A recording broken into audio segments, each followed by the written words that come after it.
కాంగ్రెస్ ప్రభుత్వం 6 గ్యారెంటీ పథకాలు ప్రవేశపెట్టింది. కానీ ఏ పథకాలు కూడా సక్రమంగా అమలు కాలేదని ఎమ్మెల్యే సునీత లక్ష్మారెడ్డి అన్నారు. మెదక్ జిల్లా ముసాయిపేట మండలం మసాయిపేట, రామంతపూర్ తండా, లింగారెడ్డిపేట గ్రామాలలోని వివిధ దేవాలయాల వద్దకు ప్రత్యేక పూజలు నిర్వహించి అనంతరం బీఆర్ఎస్ పార్లమెంట్ అభ్యర్థి ఎంపీ వెంకట్రామరెడ్డికి ఓటు వేసి భారీ మెజారిటీతో గెలిపించాలని ఆమె కోరారు.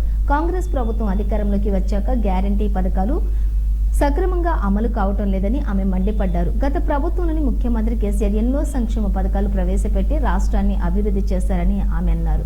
ఈ కార్యక్రమంలోని మాజీ గ్రంథాలయ చైర్మన్ చంద్రగౌడ్, వెల్దుర్తి మాసాయిపేట బీఆర్ఎస్ మండల అధ్యక్షులు మధుసూదన్ రెడ్డి, శివంపేట ఎంపీపీ కల్లూరి హరికృష్ణ, వివిధ గ్రామాల సర్పంచులు తదితరులు పాల్గొన్నారు. వాళ్ళు ఏమంటారు, కాంగ్రెస్ ఏమంటారు, పైన కాంగ్రెస్ ఉంది, మరి కింద బీఆర్ఎస్ ఎమ్మెల్యే ఉంది, ఏం చేస్తారంటున్నారు. ఎమ్మెల్యే ప్రోటోకాల్ ఎమ్మెల్యేకే ఉంటది, ఏవైనా అధికారం ఎమ్మెల్యేకే ఉంటది.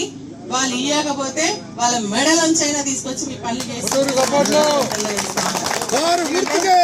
ఏదో తప్పుడు ప్రచారం చేయడానికి ప్రయత్నం చేస్తున్నారు. గుర్తుపెట్టుకోండి, మీకు తాగునీటి సమస్య తీరుస్తాం. మీకు చిన్న చిన్న సమస్యలు ఉన్నా మళ్ళీ మన తాండాలోకి వస్తాం, మేమందరం రాసుకుంటాం, సమస్యలు పరిష్కరించడానికి మేము ప్రయత్నం చేస్తాం. ఉట్టి మాటలు చెప్పి ఓట్లు దండుకున్న వాళ్ళకి వేస్తారా, ఏం చెప్పకుండా వేసినటువంటి కేసీఆర్ సార్తో ఉంటారా, మీరే నిర్ణయం తీసుకోండి.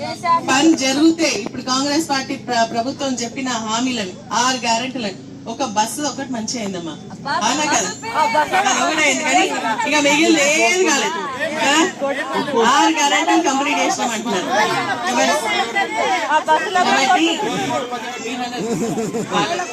కాబట్టి మీరు ఆలోచన చేసి పని చేసే వాళ్ళకి, మీకోసం పని చేసే వాళ్ళ గురించి ఆలోచన చేయండి.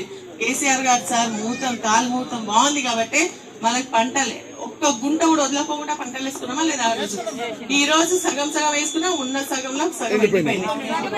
మళ్ళీ మన జయరాం తాండాకు పోయినా నేను, పాపం వాళ్ళైతే ఏడుస్తున్నారు. మా 7 ఎకరాల పొలం వేసుకుంటే 5 ఎకరాలు ఎండిపోయింది, నీళ్లు లేవు, కరెంటు చక్కగా వస్తలేదు. మరి 1500 పశువులకు ఇచ్చేసిన అని చెప్తున్నారు. వేసిన పంట మొత్తం కూడా పశువులకు ఇచ్చేసిన 1500. మరి కేసీఆర్ సార్ ఉన్నప్పుడు ఇలా జరిగిందా?